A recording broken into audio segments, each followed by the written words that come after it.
Welcome to Worky Wednesdays, a podcast where we explore the fascinating journey of life from two very different perspectives. While our kids may inherit the physical traits like the color of our eyes, our facial features, and even our body shapes, they don't inherit the way that we think or the way that we feel. Life struggles shape each of our minds and our paths in unique ways.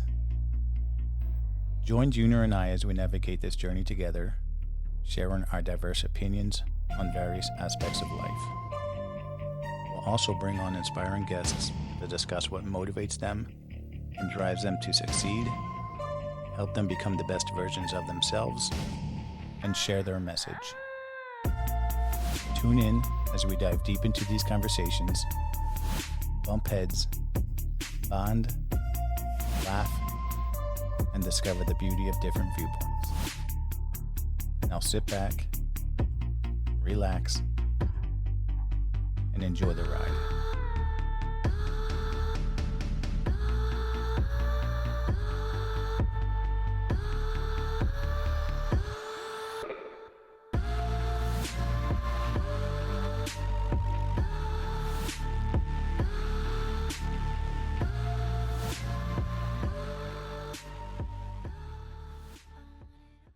Welcome back, everybody. Very special day. It's Working Wednesdays. It's Jesse Jr. I am Jesse Sr., and today we have two very awesome guests. Today happens to be the Marine Corps birthday, and this is also a special Veterans Day episode. So I want to give an absolute warm welcome to the person that gave me my name, a true hero to myself growing up, someone I want to be like. And that would be my father, Walter Werkheiser, and also my brother, Daniel Werkheiser. Yes, sir. Yes, sir. A true definition of Worky Wednesdays, Worky baby. Wednesdays here. Hell yeah, man. Hell yeah. So, I am so stoked to have you guys here today, man. Pop, what's up, man? Uncle Dano, what's up? I'm so glad you guys are here, man. This is awesome.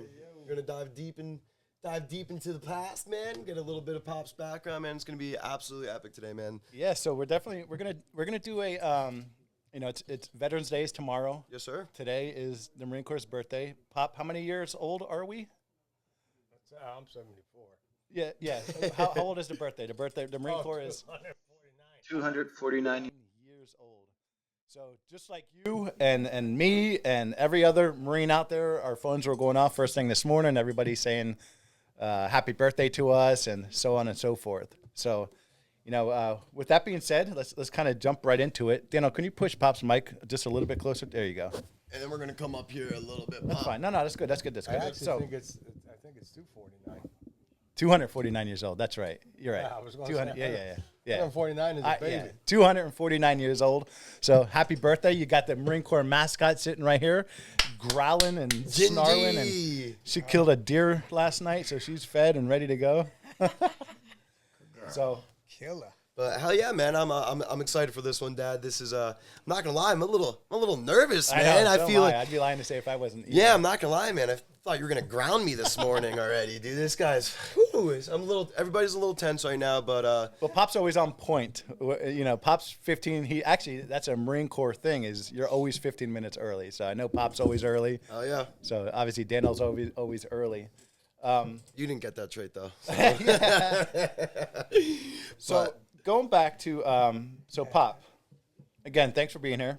You were born in 1950. Vietnam era, as you're growing up, around what age were you when you started hearing about Vietnam and the war going on overseas? Is that something that was everybody was talking about? Is it something that Well, no, I mean, back in the 60s, you started hearing about it, but I was in that close. We were growing up in that day, I mean, in 1950s, so when you're 8 or 10 years old, I mean, World War II and the Korean War were fresh in everybody's mind. They were all young men, younger than you are now. Wow, okay. I mean, the war was over, the big war was over in 45, and, you met some old Marines or soldiers. I mean, it wasn't just Marines. I mean, I was just always fascinated. I think I told you guys used to give me patches for tips. I'm Yeah. a paper boy, and you know, I not fascinated. I mean, these guys weren't. They would just tell you not all their stories, but you know, it's guys that were over in. I forget some of the patches. I actually have a 29th Division patch, and I know they landed at Omaha Beach. Uh-huh. So whoever gave it to me, obviously, he might have come after Omaha, but it's possible he could have been at Omaha Beach. And that's World War II, right? Yeah, and even Korean War. You know, I have a second army, which Blaine is over there now. Mm-hmm. They were World War II or Korea. So, Okay. you know, So- it was just the way it was back then. Everybody was, and I forget what percentage of World War II and Korea that everybody fought back Right. then. I mean, there was no. War was fresh in everybody's mind back then. So you growing up, you just started collecting patches. Was something that you did. You came in contact with a lot of people that came back from the war. At some point, Vietnam starts. You're probably a teenager around this time. Yeah, and you got to remember, I mean, we didn't fight communism back in World War II, but in Korea we fought communism, but socialism. Yeah. What were the Italians called? Fascists. Uh-huh. We set the world free. Yeah. America was just great, and I mean, to be in the military, or it was just one of them things where that was just a big objective to sit there and. Yeah. I mean, and my one uncle got hit over in Saipan. Oh, yeah? I didn't know him that good. Yeah, I mean, just about. My real father was never in the service, and neither was my stepfather. But I think most of my uncles were either in the army, or and I remember Mom telling me stories about rationing. Mm-hmm. You couldn't get sugar, gas. You had to get stamps, to get it. And, Yeah. But it was pretty fresh in everybody's mind. I mean, you're only talking like 15. About 5 years after the war, I was born, but by the time I was 10, I was quite aware of. Yeah. That is insane. Yeah. So That is absolutely that is insane, incredible. dude. So so Vietnam starts then. And what year is it right now? So like Pop, how old are you? Vietnam actually started in the 50s under Eisenhower, if I remember. I mean, after World War II, if you guys remember, Russia was communism, and we hated the Russians. Patton hated the Russians. We needed them, their manpower, to help win World War II. Right. And thank God Hitler fought them on the Eastern Front. But it was still communism. Yeah. And, Eisenhower was anti-communism. So from what I understand, I mean, you couldn't prove it by me, but they started sending advisors over in the late 50s. Right. And then JFK come in 1960. Holy shit. And he's a product of World War II. He was actually a hero. He got sunk in PT-109. Yeah. And back in those days, everybody was anti-communism. So Pop, like, what was how did you personally feel about like all this? Like, was it? I mean, as far as I know, Pop, you're badass mofo, man. You're So at that time, were you kind of like, oh shit, like this is like about to go down? What was going through Pop's mindset? It kept escalating slower. It didn't escalate right away, but basically, most Americans back then just thought it was an extension of fighting communism again and keeping the country free. Right. So it was something that you guys, so growing up, you were like, okay, there's a good chance that I might be going to this war, but it's for a good cause. Is it safe to say that you guys? Basically, that's in. Yeah, but of course, then the country started splitting. Yeah. Because you had the hippies, you had they started the protest. I mean, like probably in World War II, I wasn't alive then, but if they did have a protest, there was very little protesters. Right. And in Korean War, they called that the Forgotten War. That just didn't last that long. Yeah. 2 years and 2 or 3 years. But when Vietnam started coming around, we were always isolatists. We didn't want to get into World War I. We didn't want to get into World War II. We were actually forced into World War II. When they bombed Pearl Harbor, we had to go. But the Korean War, a lot of people didn't want that in there because that was forgotten. We didn't really win Korea.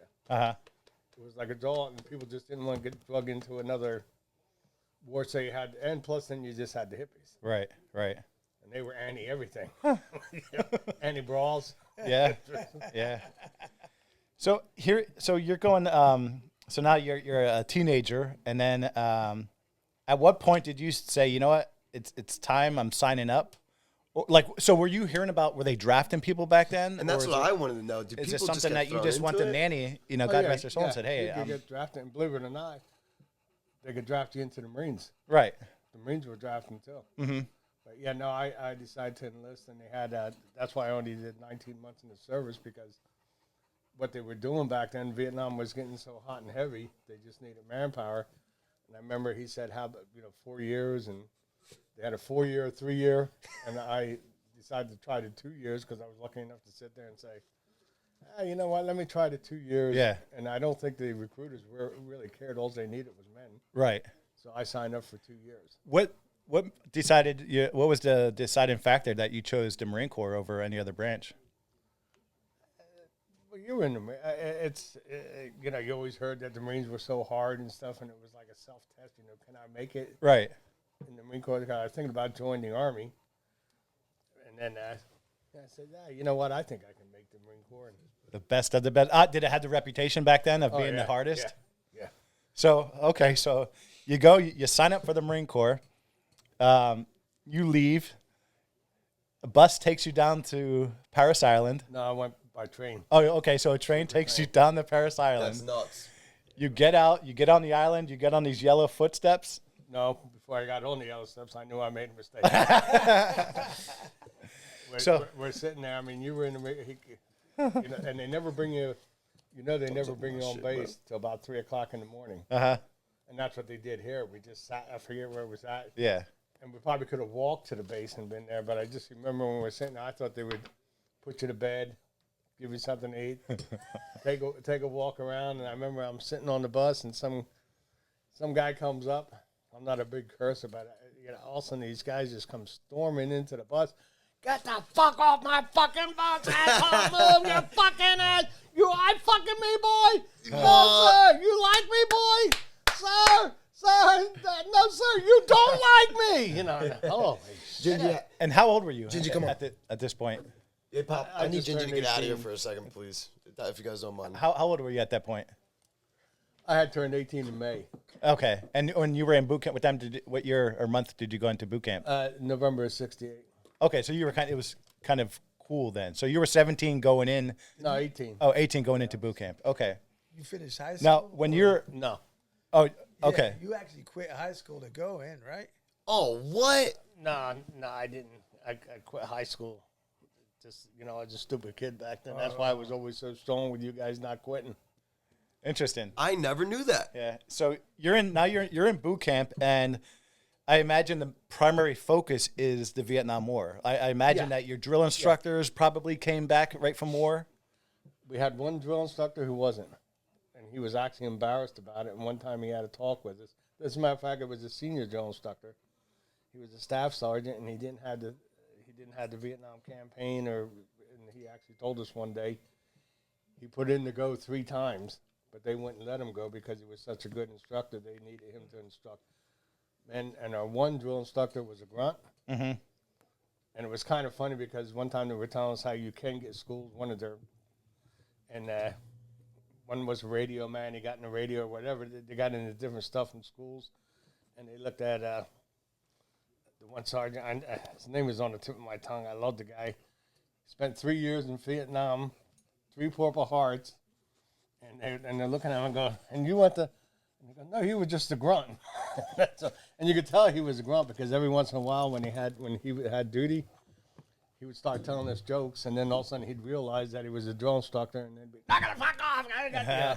And then, so he was just a typical grunt, but but they used to sit there, and one time we went to a class, and there was a captain who was teaching the class, and he had come back from Vietnam. He led a company over there. I thought these guys were nuts. He picked up a chair, he threw a chair out of the thing, and then they had to separate, they took 1/3 of the room or something like that, and he sat there and he said, that's how many of you are going to die before you get back from Vietnam. So, they weren't hiding anything. They just told you, and I kept saying, Mom, what did I do? That's crazy. I'm looking. I'm having a brain fart. The Marine Corps movie, Not Saving Private. What? Not Saving Private Ryan. What was the other with the gunnery sergeant? Full Metal Jacket. So Full Metal Jacket. Is that a good way to help anyone that's watching understand exactly what it was like during boot camp during that time? Some of the stuff was, but you wouldn't. You know yourself. You wouldn't have a gunnery sergeant as a. You're right. It's a sergeant or staff sergeant, Staff right? sergeant would be the highest, and then sergeant. And obviously they were very physical back then in boot camp. They smoked, and they could run faster backwards, and I could go forward. Yeah. And that's no lie. Yeah. That's crazy. But even with you recruits, like they were hands on. If you messed up, I had one time. My mom always used to laugh at this story. I sat there. I don't know how I think they had eyes in the back of their head, and that's when your brother, the one time I never forget, he told me 3 recruits were assaulted, and I'm assaulted. I said, shit, back in my day, you were lucky if 3 guys didn't get their ass kicked. And I'm sitting there, and I remember I went to rest my legs. They ran us like, it must have been 4 or 4. It wasn't the 3 miles. We did the 3 miles, and for some reason he was pissed. Well, you know, they were always pissed off. Not really, that's just right. So he's sitting there, and we're going and going and going. And I remember my legs hurt so bad, so I figured, rest my calf. So I started resting my one calf, and I figured, yeah, this son of a bitch can't see me. The next thing you know, somebody grabbed me by the balls and started squeezing. I almost passed out. And he started yelling in my ear something about standing at attention because we were all supposed to be at attention after running 4.5 miles. He bit my ear and drew blood. What? See, you understand, it's so different nowadays, man. Like, it when I was in basic, granted, a lot of big changes happening now, but even for when I was in, dude, that was not allowed, man. Like, that was... No contact, right. Not even that. And plus, not also, even that, though. You Like, actually, hazing... You were in basic with... There was actually women there in basic with you guys, right? Yeah, and hazing was not This a thing anymore, man. Like, it was... Like, the cursing was at a very minimal. Granted, they screamed and did their thing and whatnot, but it was not like that. The one thing that I'll always remember when we left, because I always thought they hated us, and the day before we left, the senior drill instructor and stuff. Now, the senior drill instructor was never in Vietnam, but the other 2 guys were in Vietnam. Sergeant Akers was the guy with the 3 Purple Hearts. He was actually shorter than I was. Mm-hmm. But I would never fuck with this guy because he was about twice as wide as I was. What do you pop, like 4'5"? Like 4'5"? You can put it on top like this, Pop. He was short. And I had to laugh at what he said one time. Uh-huh. And I'm not sure if he was just saying this, but, you know, he was sitting there telling us, he goes, and if I get in a fight with somebody, he goes, they're going to be in a fight because he said, I don't care. If I have to get down and bite him in the balls, I'll do it. And I actually believe this guy. I'm like, I could see some poor sucker take a swing at him. And if Sergeant Akers went down, you know, he's not gay. He would sit there but You said that was your senior, right? Sergeant no, Akers? that was just a sergeant. Okay. That's crazy. So I remember my senior drill instructor, Sergeant Choice. I would never forget his name ever. Were women? Did you see women when you were in boot camp? No, I didn't see any women. I mean, I was, a tanker and just, all men and stuff still, But obviously, you'll never forget your drill sergeant Jenkins, yeah. That's something you never forget. Curry was the second one. He was the one that nobody liked, But for whatever reason, everybody liked the senior, And correct me if I'm wrong, Pop. I think that's something like the seniors. They come off in the very beginning as the hard chargers, and you don't want to piss them off. But I think it's part of their plan to come back around and make you feel like. That's what I was going to. I don't know if you ever heard Johnny Cash sing "A Boy Named Sue." He finally found his father. His father named him Sue, and he said at the end, he goes, "The reason I gave you that name Sue is because I knew you had to grow up without me, so I had to make sure you were tough and people would make fun of you." Mm-hmm. At the very end. Day before we left, our senior drill instructor and the other drill instructor, they got up there and they actually told us, said, listen, guys, you guys might think that we hate you. I forget. It was a real nice speech. But he said, we don't hate you. He said, we love you because you're Marines now. Yep. And he goes, where you're going is bad. And he goes, hopefully some of the hard training, because it's going to be tougher than what it is now. He said, saves your life. So always remember that. And prior to graduating boot camp, and just for anybody, I can relate to what you're saying. When you graduate Marine Corps boot camp, it's like this major thing. They give you the Eagle Globe and Anchor. you fought so hard for 3 months to become a Marine. Now you get the title. So it's a really big thing. You guys couldn't even come to mind, though. How about that? Because of the whole COVID era. Yeah. Crazy. When prior to you actually graduating, did they play any movies? I know John Wayne was real big back then. Did they like try to pump you guys up with awesome. movies and stuff like that? They actually played some badass. World War II movie. There- It was an army movie. Yeah. And of course, they were making fun of it. I forget what the name of the movie was. It was an old, well, back then it was Yeah. a new movie. But it was some World War II movie where the guy was, boot when he first went overseas. And then with the Germans, and the war and stuff, he started getting tougher and harder with new guys coming over. Yeah. But yeah. In That little punk. yeah. In boot camp, did you know your MOS prior to going into boot camp? About 90% of our platoon was going to be 0311 Jeez. grunts and going to Nam. So just for anybody watching, so 0311, that is a straight infantryman. That is a grunt. Your front lines. And what was your mindset? Like, Yeah, were you shitting your I pants? was scared even thinking about it. To be honest, like that's nuts, You're man. in boot camp, knowing that you're going in the front lines and to fight in a war on the other side of the world And at such a young age, like that. to fight communism. Like, that is crazy, Pop. That's what it was. Yeah. Hopefully, a lot of guys went before me. It just, I mean, we went to Pendleton for 6 weeks for extended combat training. Mm-hmm. But after that, yeah, I mean, that's just the way it was. Yeah. They needed men, and I'm sure it was like that in World War II, Yeah, too. yeah. Did they rush you guys out of boot camp, or Yeah, they cut it a little shorter. okay? So directly from Parris Island, South Carolina, you graduate boot camp, you become a Marine, you go to Devil Dog to do. No, you go to North Carolina for infantry training regiment. Okay, It was like 6 months boot camp altogether back then. gotcha. So you Okay, go up to North Carolina and do your infantry training. Everybody did. and that's where you do all weapons training. That's where you're really hands on with all of the weaponry, a lot machine of it, yeah. guns, M6. Yeah. And then from there you got to go home. And then from there you went to California to Pendleton. Okay. And then you did 6 weeks down in Pendleton. Uh-huh. And then from Pendleton they sent you to, well, we went to Okinawa, then from Okinawa to Vietnam, and then from Vietnam they sent you to your unit, and that was the end of that. So let's go. So you went home, and then from there you said you went to Pendleton. So in Pendleton, now you know it's getting close. Like it's about crunch time now. And then from there you fly over to. So that's where you meet up with your platoon or your regiment or whatever. Well, no, in Okinawa you just flew to Okinawa. It was, but you already had your orders where you were going. Yeah. So I was going to 1st Battalion, 26 Marines, which Okay. is part of the 5th Marine Division. And who knows where they come up with all these names, but it was called 9th Marine Amphibious Brigade. Right.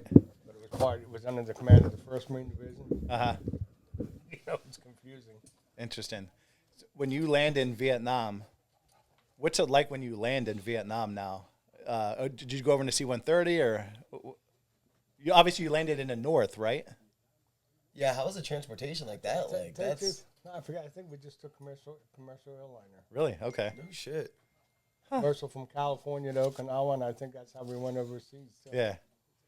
When you got off, so like, I'm looking at the screen right now. I mean, if for everyone watching, man, I feel like, as far as what I'm looking at, Pop, I feel like that's probably pretty goddamn close to what it looked like, right? So when you get to Vietnam, you're getting off a plane. You get off a plane, then from getting off that plane, It's hard to explain because the 26 Marines were on ships at the time. How many? USS How many did you say? Iwo Jima And the USS Cleveland. They weren't stationed on ships. Okay. That's basically LPHs, helicopter ships. They don't do amphibious assaults anymore. They were doing vertical assaults, and that's where they were using the big chopper, the double bladed. And my unit was actually out on a place called, I always remember that, Barrier Island.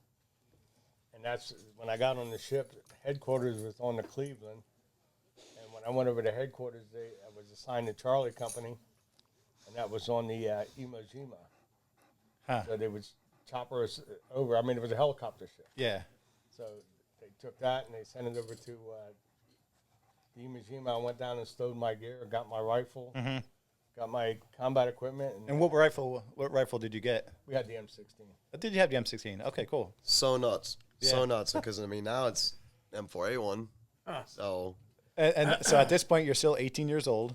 actually, and real quick, was the M16, was it That just started. full the M16. auto or was it 3-round burst back then? It's fully auto. It was fully auto?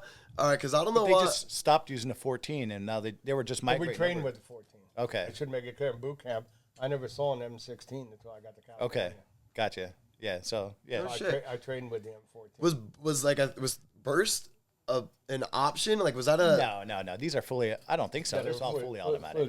Yeah. no shit? And actually, so you go and get your weapons, Pop. So when you went and got your weapon, did you get like your Kevlar, your helmet all at the same time, or were you already geared up, like ready to rock? Like, how did that go with getting? If I remember correctly, they gave that to you on the email because that was Charlie Company. Damn. They gave us all the Army's used stuff. And what was the uniforms like? If you don't like, do you remember? How was it always camo? Like, how? I mean, dude, we're talking. Back then they had Camo that back stop then. camo. Dude. Huh. Now you learn. So let's talk about when you get to your unit in Vietnam. Again, I imagine at some point they transport you from North Vietnam down to like where? It wasn't North. North is communist. Oh, communist. Okay. South is, but what you're talking about, Saigon. Yeah. I think Vietnam was split up. The friendlies were split up into three. Daniel knows this. I told Daniel this before. The I Corps. All Marines were in the I Corps, and some Army was in the I Corps. And then you had the Second Corps and the Third Corps. I think the Third Corps was down in the Delta. I mean, I never seen the Delta or Saigon. I got a photo album Yeah. that says Saigon. That's only because I picked it up in Da Nang. Yeah. But we all Marines were in the I Corps. And that, Where were you when, like, where were you stationed at, or like your camp set up when you knew, like, all right, tomorrow we're going to hit the fan. Tomorrow shit gets real. We went back to the ship. Okay. and when you're during all this, like, so Pop, when you like landed, was there like action going on like at all times, or was there only like a designated like battle area? Like when you were at your camp, was there like explosions going on in the like? Did you hear shit popping off, or was it more of like a wake up, go land? Like You could hear it sometimes. I mean, guys. I mean, every night you wouldn't be. I mean, it was always tense. It's just damn. And I saw. just like when Dana was in Iraq. I mean, they were. Did you guys get hit up with mortars and stuff like that? Oh, yeah. Yeah. I mean, even the one time. I mean, this is a real shame. We had a guy come in. I forget where I was at because you got to remember, Nixon sat there and pulled out troops, and I thought I was going to get to go home, but I had 6 months in country, and you had to have 7 months. So all the guys who didn't have, I think it was just a political thing for back in the States, but anybody who didn't have 7 months had to stay. So I got transferred up to the 1st Marine Division. So 3 months into, fifth, right? let's say 3 months into country, explain like what's a daily life in Vietnam. Like explore like what a typical day looked like, including routines and duties and challenges that you guys were faced. Did you have to wake up, shave right away, like do the whole nine? Sometimes Sunday he didn't shave. Like when you watched, what's his name? Saving Private Ryan? No, not Saving Private Ryan. What's the other one he played in? Tom Hanks. Forrest Gump. Yeah, Okay. A lot of times it was just like, I mean, some of the stuff that he does on there is really. Mm-hmm. And we were always out looking for this guy named Charlie. So it didn't mean, I mean, you're always on patrol. You were tired. No shit. You had to stand watch at nighttime because you never know if you're going to get hit. Mm-hmm. And sometimes if you're out in the bush, which means you weren't on a base or anything, but if you're set up on a, you know, like one time the whole battalion went out on a thing, and they'd come in and screw with you. They'd send in like a couple rockets, or like one time, I mean, they were pretty good. We had a mortar team. I mean, it was a pretty big operation we had, and they took the mortar out in a couple rounds. Huh. Hit every mortar man. They had it all dug into a thing, and we had the big mortars, the 81s, Yeah. not the 60s. And I mean, nobody else got hit, and it was just the mortars. They took out the mortars, but for the whole rest of the night, we're almost at 100%.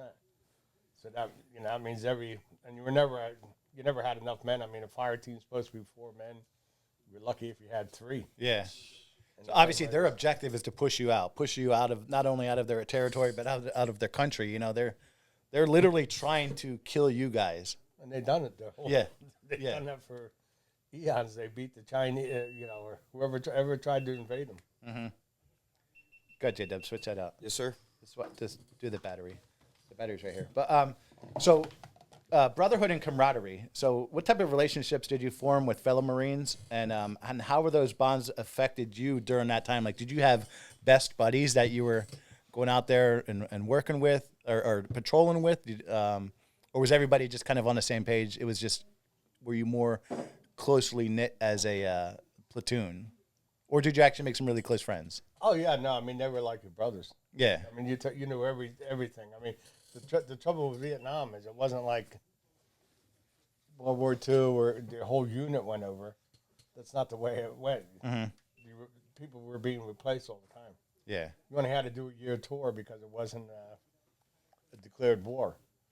So in other words, like say in World War II, that you would have got stuck in the 1st Marine Division. Mm-hmm. Well, you've seen that movie. What's that called? The Old Breed. Mm-hmm. But, and the only time you get somebody new is when you get replacements. I mean, Gotcha. obviously they shoot the shit out of you, Yeah.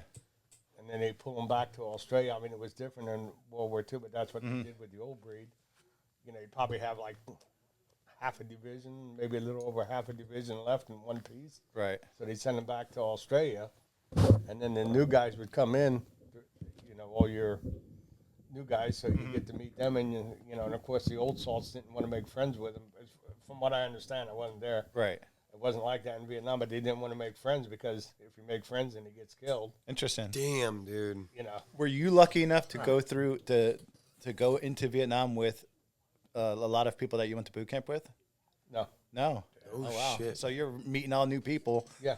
and your life is in their hands and vice versa. Right. As a matter of fact, when I rotated, it was a shame. I think there was only 4 of us that were on our rotation day. Mm-hmm. And the one guy that was going to go rotate about a month before he got out of there got shot in the thigh. Oh, in the femur. Leg, yeah. Yeah. Wow. So he didn't rotate with us. He went out, but when I rotated, there was only 3 of us. Right.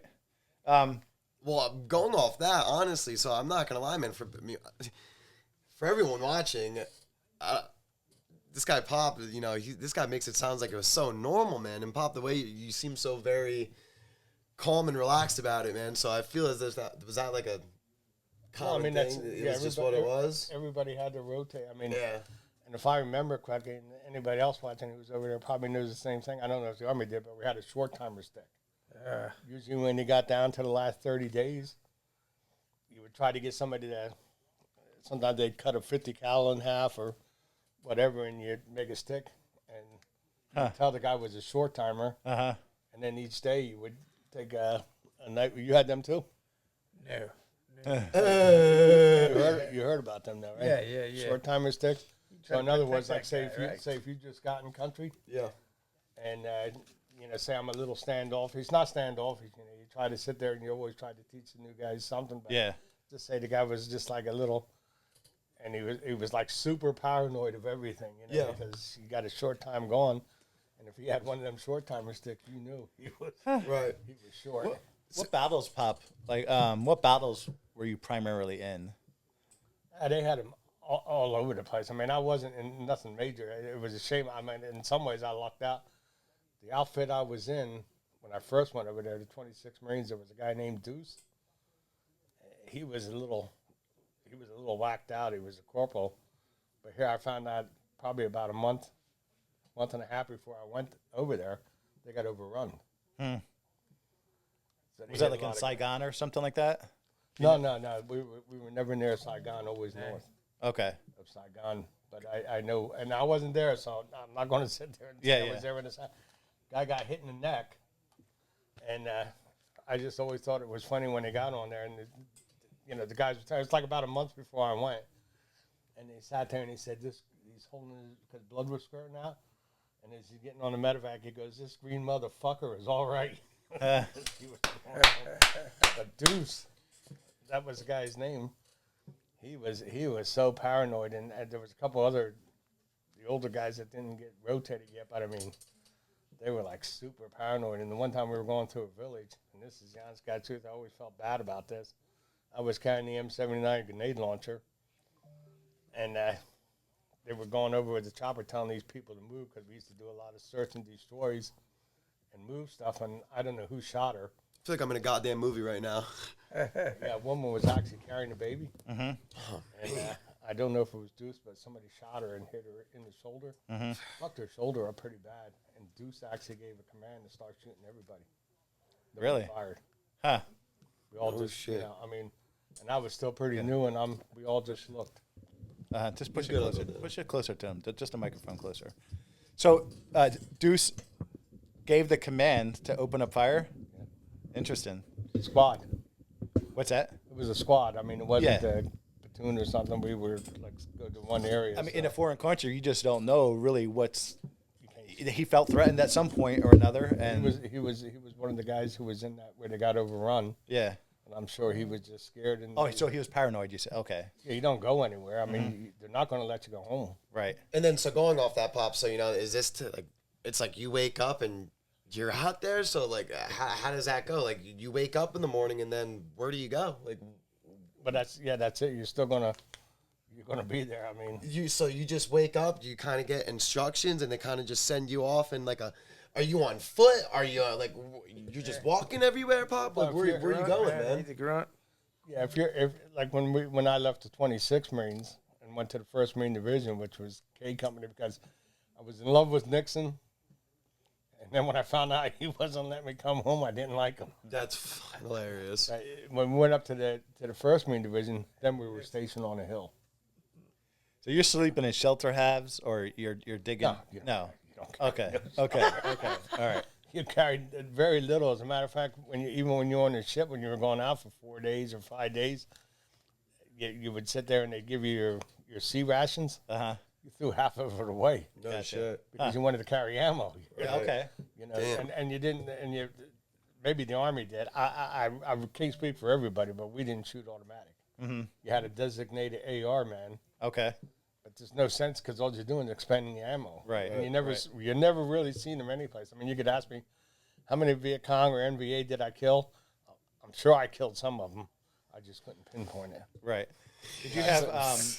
Did you have how many rounds of ammo roughly were you carrying? Like they say, guys sometimes they're carrying up to 600 rounds of ammo if they didn't know what, like just like what you said, they were stripping off other things just to make sure that they can have the energy to carry. And you always had ammo. to carry machine gun ammo. Yeah. Even though you weren't a machine gunner, you always carried machine gun ammo because when the guns started shooting, that was their job to sit there and do it. But how many rounds? I don't know. Just hundreds, right? You've Interesting. seen the one picture at home that I even have it on my Facebook. If you go past the police, Yeah, picture, I'll show it on this. I'll show everyone the picture you're talking about. That's how we were going out because if you see a rocket launcher there, Yeah. I'm carrying a rocket launcher, grenades. It wasn't just ammo. I mean, there was other stuff. So Absolutely incredible, man. When you're doing when you're doing a patrol through the jungle, are you guys finding booby traps left and right? Like they say that the Vietnamese were known for setting off booby Great. traps. Those traps are insane, man. So, I was gonna ask about this. yeah, that's pretty nuts, man. Like, I was lucky. I never really got hurt. The most I got was singed eyebrows. And I know I told Renee this story. This guy or somebody about it. I was walking Point one day. I think I told you guys this. I tripped a Yeah, you trap. told us, dude. for this though. Yeah, you gotta tell everybody this, Papa. What the hell did you just say? It went off. I was down the thing. And contrary to popular belief, a lot of guys don't get Purple Hearts. A point Right. man. So wait, no, Point so- man, explain what the point man it's- is. Explain what the point man is.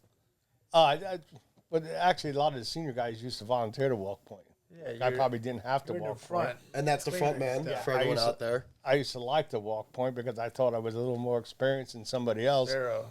Yeah. But I go up and I tripped this landmine, and it was funny. I guess it was like a little knoll or whatever, and just by the grace of God, the shrapnel, maybe there was no, I don't know, but whatever it was, it went the other way. But I tell you what, I know what a blast feels like. I felt all this heat, and my mustache, I always look so young. I was so proud of my mustache. It singed my mustache, picked me up and knocked me on my ass, and I probably went back about 10 or 15 feet before I landed, and I'm just laying there. And I was afraid to get up and look because they used to tell you the stories about. Is this the leg story? Is this the notorious story, Pop? I'm sorry, Pop. This is No, but they always tell you about phantom pain, right. where the guys will sit there and say, my legs are hurting, and you look and he has no legs. And I know they're yelling, Corpsman up, and I'm just laying there. And I can feel his hands on the bottom of my leg, and he's checking stuff, and he goes, Walt, you're okay? And I'm going, yeah. Yeah, he probably hit me with morphine. Oh, shit. And he goes, no, you're really okay. And finally he pushes my head up, and I'm going, whoa. My feet are there. Everything's Wow. there, yeah.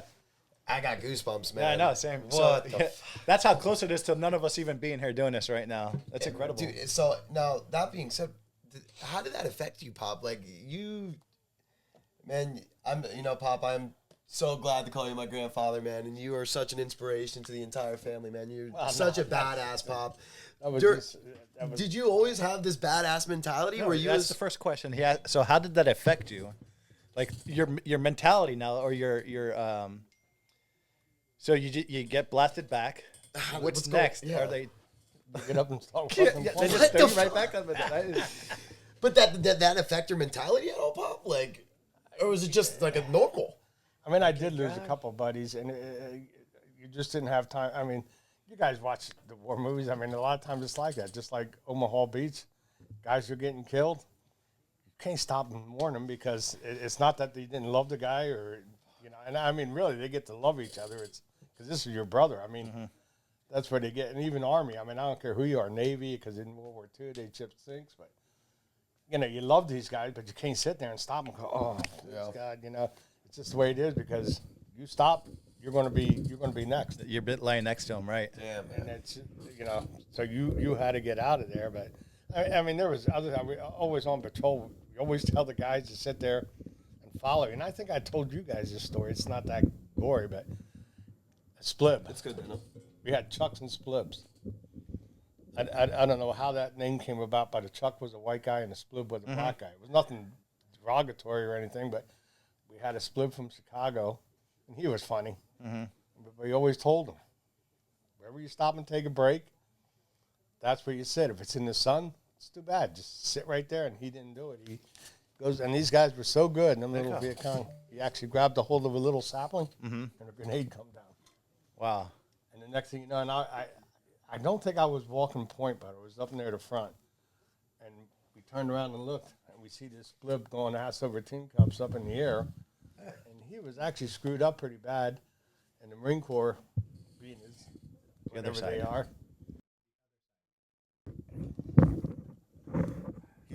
they sat there, and we didn't have the medevac to get them in because the Army used the Hueys, and we used the big double-bladed Chinook. Right. So we're trying to blow out an LZ because we're on a mountain, and even blowing out the LZ, we couldn't get it big enough to get a chopper in.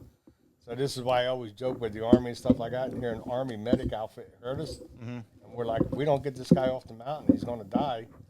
They send in one of their choppers. So now, when you say you're blowing out the mountain, like you guys are like throwing grenades, you literally want to clear a path for a helo to land. No, we shot C4. Oh, C4. What? Okay. I didn't even know that was a thing yet. Huh. And, yeah, you put it on your blasting gun. Well, I'll show it to you one day. I went down to Da Nang one time. It was nice. The lieutenant got me out of the bush for a couple of days for a 3-day booby trap school. Oh, that's badass. Yeah, and all it was because they dropped the 500-pound bombs. And Daniel can, well, even you know this, the military sometimes it always goes to the lowest contractor. So they send down a 500-pound bomb, it wouldn't go off. And they're not going to send engineers out with you. Right. So they take a grunt and teach them how to. Bring it up there. They really did. Yeah, they really didn't teach you a lot. It was, you'd sit there and you put the blasting cap over your head and give me a pound and a quarter of C4. I'm going to have me some fun. It'd take like half of that to blow it up. And of course, I'd probably use 2 of them. In one of your pictures that Daniel and I have seen growing up, it's you and a buddy of yours, a fellow Marine, and you're standing, and behind you there's a field of napalm. So am I accurate in saying that? You can see napalm all in the field behind you guys? I'm pretty sure that was napalm. That was out in Barrier. I do remember that place. That was Barrier Island. Yeah. Yeah, that's they used to send in the jets and stuff. Did your unit ever call in airstrikes to, were you ever getting hit? Oh, yeah. Yeah. That's just and helicopters too. So your comms guy was your best friend. All right, hey, call in. And obviously, you guys were very smart with the coordinates, relaying all of that information. So yeah, I imagine that those guys were your best friends back then too. Well, I have a map someplace on home, and I forget what it was. City and holidays. I guess I'm assuming what it was. I forget how you did that, but you called it. It has the coordinates and everything on the map. And I guess what you would do was say Philadelphia Christmas, and then they know about where you're at On the map. Okay, so it was like code words and things like that. Yeah. Yeah. I gotta ask, was the map back then considered classified? Like you weren't supposed to show nobody? Or It's a good question, Daniel. I don't know. I just know because I had maps that they were classified. You weren't supposed to show No shit. anybody. That's actually crazy. Yeah, because it has all your coordinates and Right. stuff like that. Interesting. Right. Yeah. So I imagine that if in the event that a battle took place, that would be something that the Vietnamese would be trying to look for to take off of you. Yeah, that's a great point. Yeah. Most of the battles, there's a little book out. I actually had it someplace. Maybe I still have it. But it's called Small Unit Action. And this is my thing now. I mean, back then I might have not known that, but almost all your fights and stuff was basically small units. Mm-hmm. They never wanted to come out because they learned you can't go up against the United States of America. Right. I mean, the Tet Offensive, which was in '68, which I wasn't there. That was in February, I believe, of '68. They had lost so many men. They were actually demoralized. And this is just my opinion. This doesn't mean that it's true. But all they did back here in America was start protesting and end the war. And the general's name was General Goap. And what he passed the word down to his men was, look, we're winning. Huh. Because look at back here in the States, they want to take back their men. Okay, that was in the same way, yourself. I mean, I wasn't there. Actually, my outfit was there. The 26th Marines was at Quezon. The 77-day siege at Quezon. So they actually sieged the Marines for 77 days. And from what I understand, there was some hellacious firefights and stuff there. But again, when the siege was over, guess who was on the hill? The Marines. So they weren't overtaken, so you won. But when you come back here in the United States, they made it sound like, Because oh of my God. casualties, I'm sure, just a drastic amount of casualties, I would imagine. And if you're their general, what do you tell their men? Because I'm sure, they're no different than we were. Right. I mean, they got friends that were slaughtered and killed, and now you got your, and they're getting demoralized, and all of a sudden the general comes out and tells you, but you guys won. Look at the newspapers they got back here in the United States. Look at these college kids. They now all of a To sudden do you're anything sitting to there motivate them. Yeah, and they're sitting there going, I thought we lost, man. We lost like 40 guys out of our platoon alone. But they're going, yeah, but on the whole, we must have won because. Interesting. Paint a picture for us. We've all seen Forrest Gump, and especially in Jesse's mind, my mind, when we think about Vietnam, is it like paint a picture? Tell us what it was like during a day and what a night, weather-wise. What was the temperatures like in Vietnam? It was a lot like that, Forrest Gump. Raining all the time. Was it like jungle no, warfare? no. It was different seasons, right? Right, monsoon. Okay. That's like their winter. That's like saying summer and winter. Okay. And when it rained, he wasn't kidding. I mean, it would. Sideways. Yeah, it was like it was. I have to laugh when I see that because it goes. It came sideways, and sometimes it seemed like it was coming from the ground. Huh. And that's what it was like too. Obviously, when you were there, when you guys are doing. And other than that, in their summer, it was like 100, 110 degrees. It was like South Carolina in the summertime. Okay. Always hot, Humid. and sweaty. Yeah. Book that. I'm not gonna lie, it got really hot in Iraq too. Like, Oh, I bet, man. hotter. Oh, I bet, man. I mean, you'd have to tell me, is that more like a dry heat? Yeah, I don't care. It was as hot, man. No, I mean, I know it gets People hot. say that, but But when it's extremely humid, like if you were out in the desert and it's 100 degrees, it's going to be hot. Right. yeah. But you don't have that humidity. Vietnam is like South Carolina in the summertime. You go out, it's not only hot. You can take a knife and cut the humidity out of the air. So It's you just guys didn't have to wear like flak jackets. You didn't have that. ours stuff. were the old ones. The Army had the new ones. Like when I was there, they were heavy as. Oh, yeah. So yours was more flexible because obviously you're humping, you're going for long patrols. So I guess they wanted to have something that was less bulky for you guys, I would imagine. And did you guys have rucks on you too? Yeah, They did, yeah. No, but you had Flak had- jacket, right. No, we had flak jackets, Right. but we had the old ones. They had like little square things in there. And I traded an Army guy one time. No shit. So So let's fast forward a little bit, Pop. So now so you're in jungle for how long are you totally in jungle for, roughly? What did you consider 2 tours? No, one Or tour. one tour. Okay. So you see the finish line is coming. You know you're about to get out. You know you're about to get shipped back home.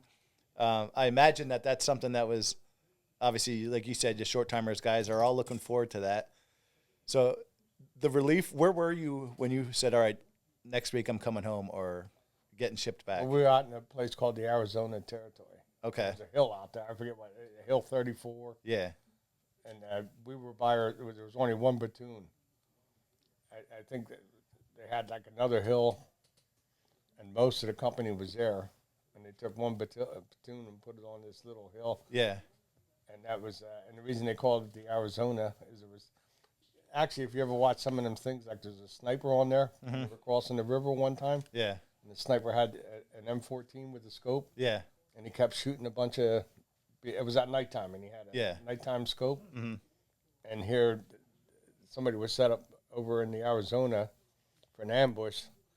And I mean, this wasn't our, I don't know when this was, but I was just watching it because of the sniper. And you're supposed to move. You take one shot and you move. Mm-hmm. But I know he shot a bunch of them. And he took out the M14. He said he was glad because they could use a bolt where he had the M14. Yeah. But the river they were going down, that was the Arizona. We were right on the other side of that river. Interesting. Now your unit, now you're getting shipped back to the U.S. and interested to see what was your welcome like coming back stateside? Yeah. Well, like I met one girl, I forget, I remember she sat there and said she had a crush on me in school, and I'm thinking, I might get lucky, and anyhow we got talking, and she goes, were you up at Woodstock? And when Woodstock was going on, That is insane. Yeah. And I'm just looking at it, so I knew it was over, and I'm just in there going, no, I didn't tell her where I was, I just I wasn't at Woodstock. I went up there with it.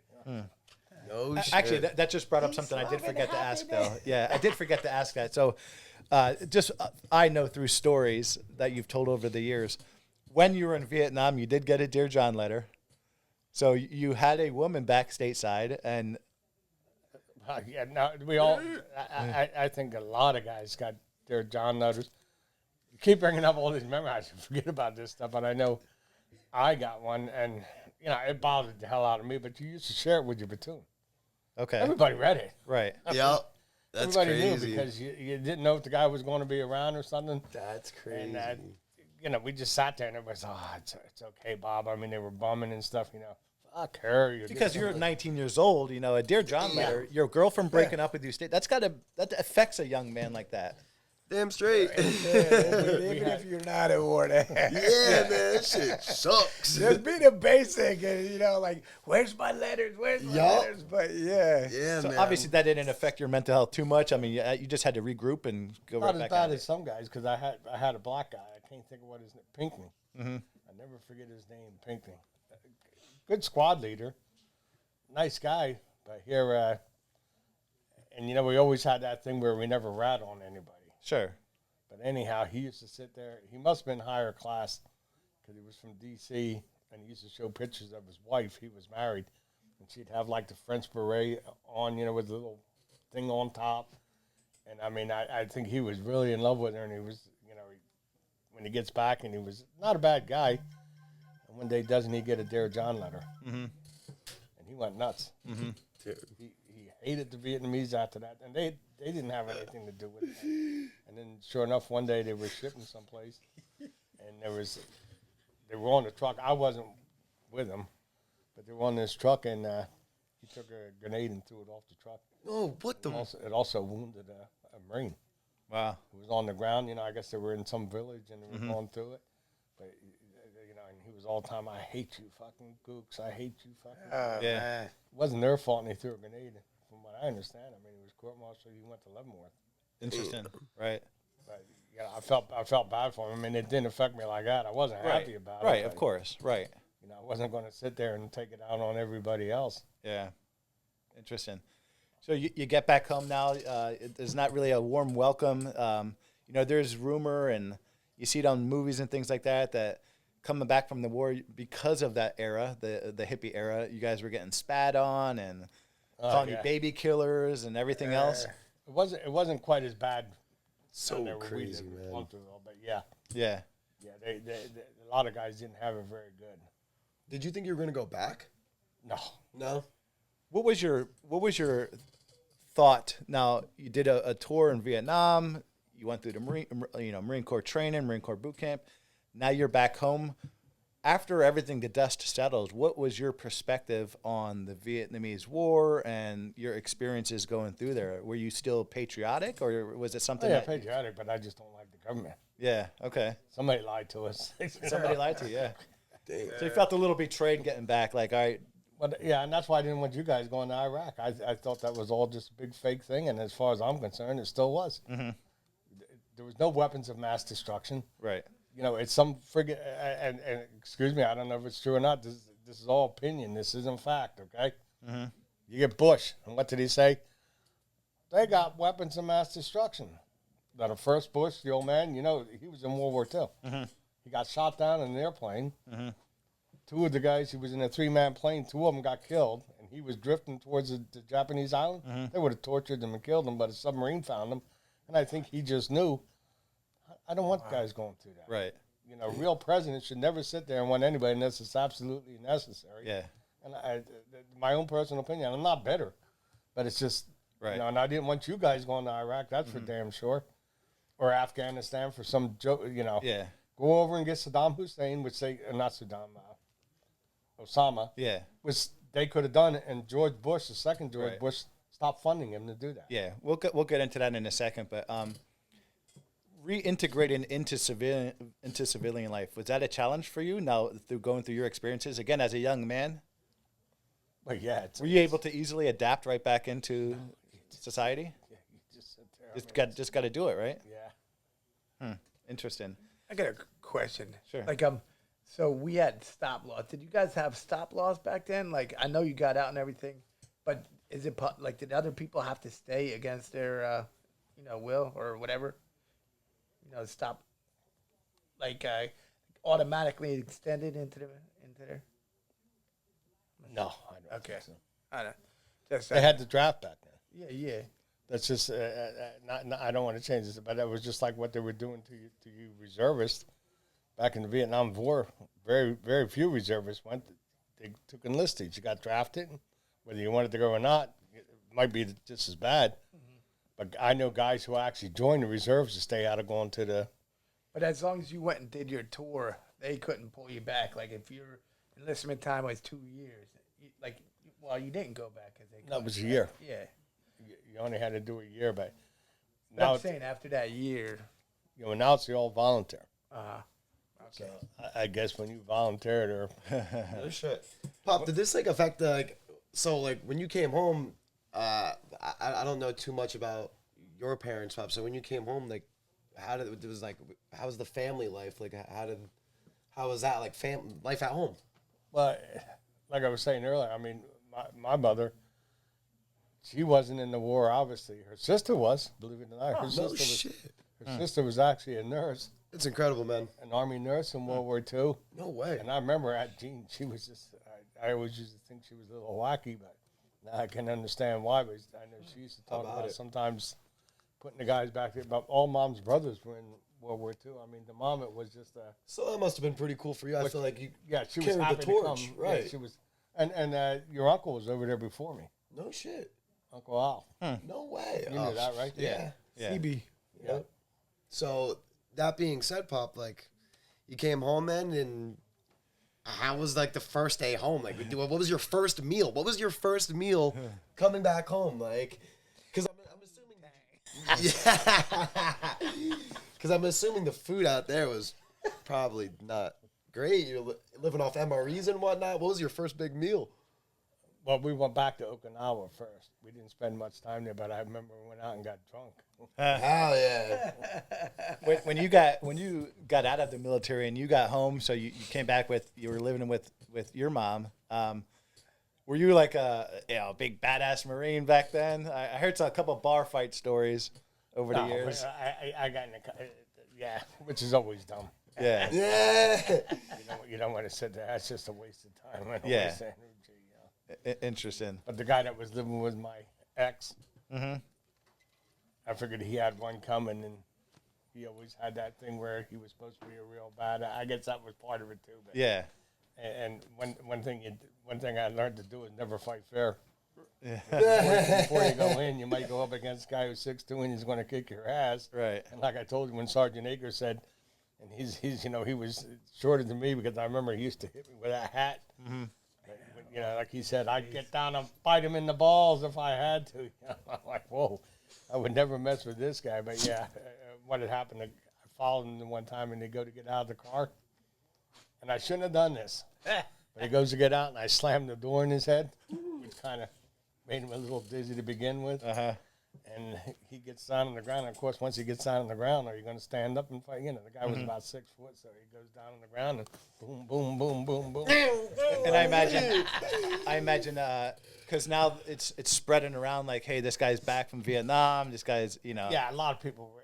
And you guys went there, but it wasn't like World War II where they were, they show these guys that are heroes. Mm-hmm. Take a look at some of these old movies. Even one of my favorite actors, Clint Eastwood. Uh-huh. Did you ever see the one where they're on Alcatraz? Yeah. They took over Alcatraz, and who was it? The Vietnam crazy vets. Yeah. And that's what it was. Yeah. They, The Rock. Yeah, they took the mayor of San Francisco hostage. Mm-hmm. They're sitting there with Law's rockets, which you can't. Right. How you gonna get? But the one guy had that knife that Daniel likes with the whatchamacallit on, Brass knuckles. and they were stone cold killers, and they showed him, and they had that look like. Yeah. I mean, not just there, but all of them. Starsky and Hutch. Yeah. Who Yeah. did they always go against? Great movie. Yeah, watch out for this guy. He's a stone cold killer. And That's awesome. So all of the things that you've experienced over in war, it helped you become a career police officer. You did. So you're 30 years in law enforcement, 27 years, 30 somewhere years? around there. Yeah. So 30 years in law enforcement. And I only bring this up just because, again, this is something big in our childhood. You were in a shootout with somebody. Somebody had an AK-47 pointed at a woman, and your reaction, you ended up shooting the guy. But he actually whacked her with it. Yeah, okay.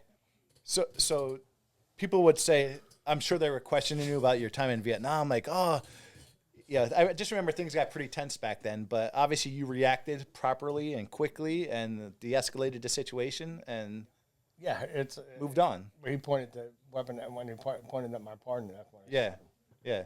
So instincts take over. I mean, surely that was like, going back into, to the days when you were actually in combat. It's got to be kind of strange having weapons here in city life being pointed at you. Yeah, I actually think it does kind of help me because you don't want, nobody wants to die, but it's always I think even the philosophy of a lot of Marines. I mean, if the guy's going to shoot me, I'm going to try to kill him. Right. If I got to go, I'm taking him with me. But Right. whether that always happens or not. Yeah. Growing up, you always bled Eagle, Globe, and Anchor. It's something that you've always talked about. You've always held it with pride. All three of your boys went into the military. You have grandchildren. You have nephews. Like, you're the mountain of a huge generation of military personnel. Obviously, you're incredibly motivated about it. You're a strong believer and advocate of the military, especially the Marine Corps. Do you ever see like a potential draft or anything like that start coming back? I hope not. I really like Trump, and I hope that, war is so, and these little wars that we're fighting now, I just don't. The only thing I do like about the military, and I was kind of hoping that JR would stay, not because I want him to go in there. I think it gives you a lot of benefits. Sure. You got your house through a GI loan. Mm-hmm. You got your house through a GI loan. Mm-hmm. I got my house through a GI loan. And most people have to sit there and come up with what is it, a tenth down? Yeah. 10%, 20% down. Yeah. And if through the VA loan, you don't have to. Right. when I got my first house, I was the 1st one in our family to get one. But Right. guess what helped me with the Yeah. GI loan? I mean, I would have never been able to get it. I'm interested to hear. So I got home from the military on 9/9/2001.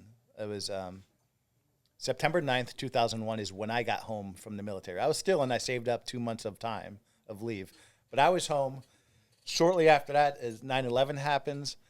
I'm interested to hear how you felt when you found out that your middle son was going into Iraq, and that his unit was going. I didn't want him gone. Right. I really didn't. I mean, obviously, that had to have been impactful to hear that. Like, there's obviously you can't change anything about it, but No, that's and then I always remember too. It's just like I was saying with the Bushes. I'm not sitting there, but I call him Baby Bush and Senior Bush, and I'm not picking on him because Senior Bush was World War II veteran. But he kept Baby Bush out of Vietnam.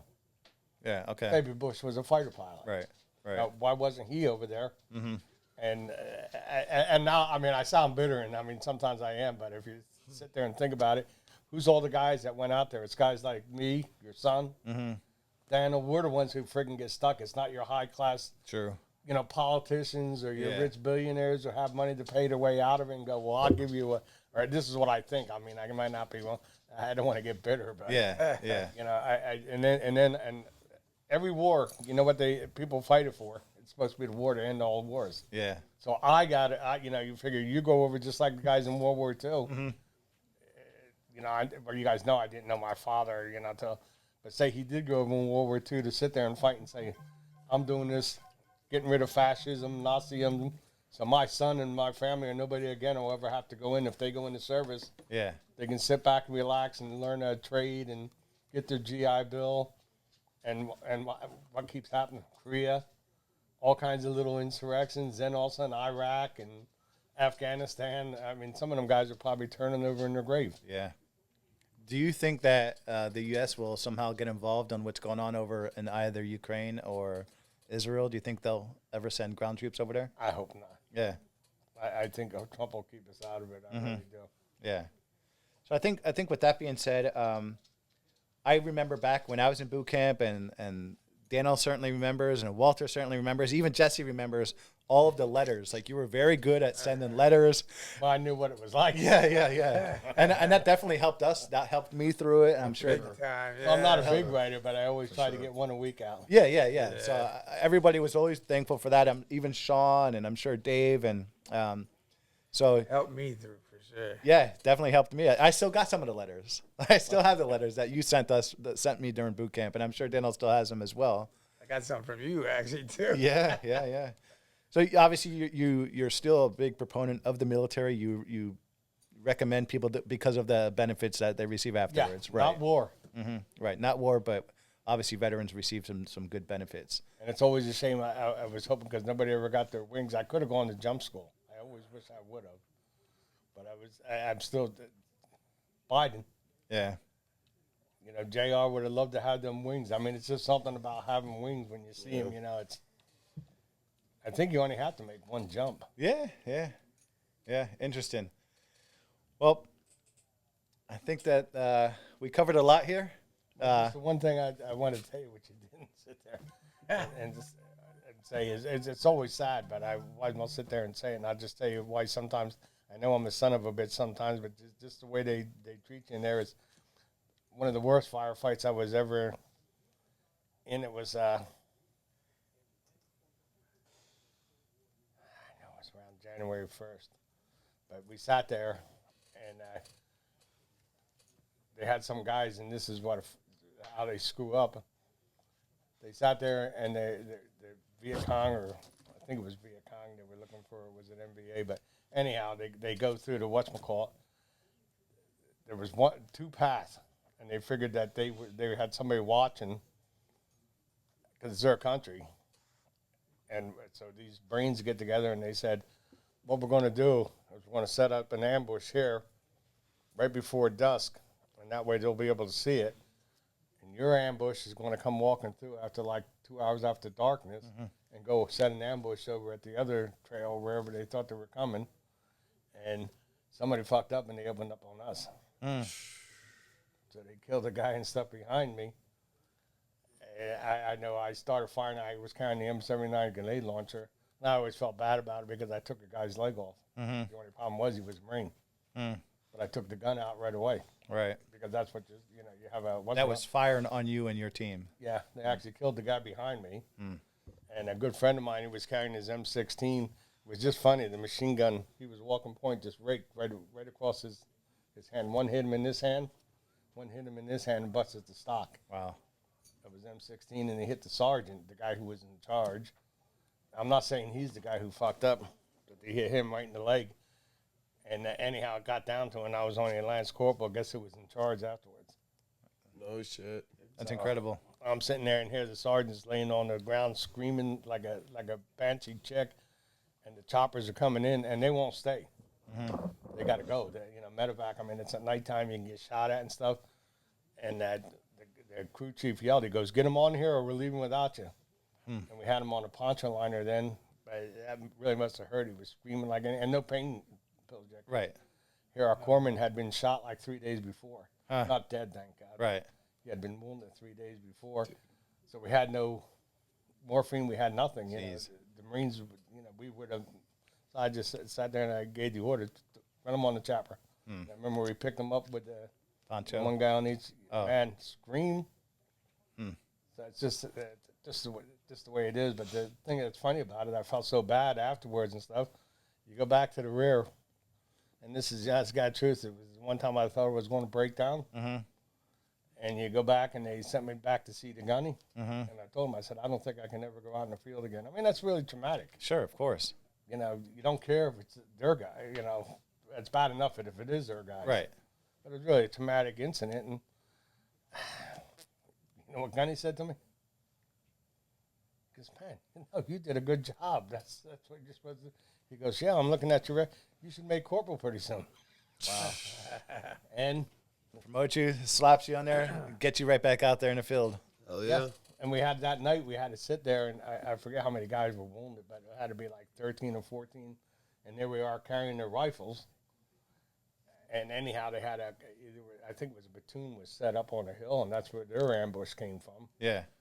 Well, we were closer to theirs, and after that kind of incident, guess where they sent us? Right back to where it was? Where it Well, happened? up to their. Oh, geez. So I got to go up and be with their guys. Now, who's in command? It's not the sergeant shot, the corporal shot. Right. The corporal was the guy who got raped, Right. and the sergeant was the one that got it in the leg. Yeah. So now who's up there? Now you're in charge now. Yeah, and their one lieutenant, he's looking at me, he goes, "Who was the grenadier?" Which is what they call the M79. Yep.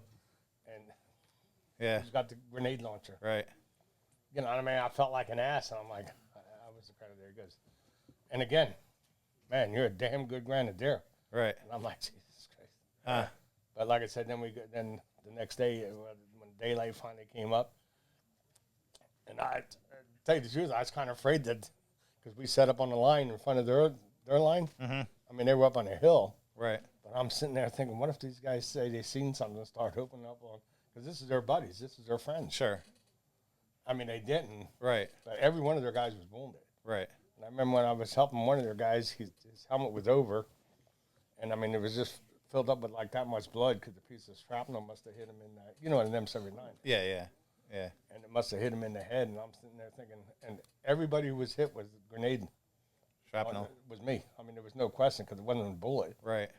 It was shrapnel from a grenade launcher. So, but after that, sometimes, and that's like with you guys, I like to yell and stuff, but I always figure no matter what comes along, you just have to. Just keep doing. There's nothing I can do for you once you're already done it. I mean, Right. it's.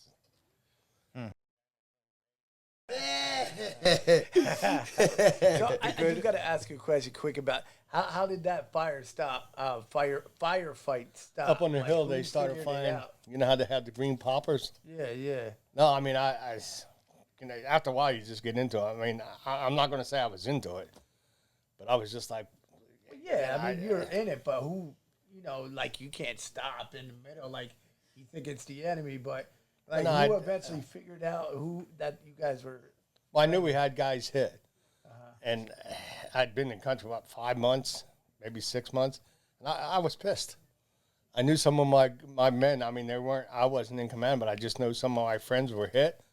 I don't know how bad the guy was hit before. I didn't know he was killed, but you know, I'm really friggin' pissed, and I just want to lay into these guys as much as I can, and I'm really into it. And all of a sudden, these green flares started going off, and then I know one of their sergeants came down, and somebody must have thrown. I mean, it was just a really bad night.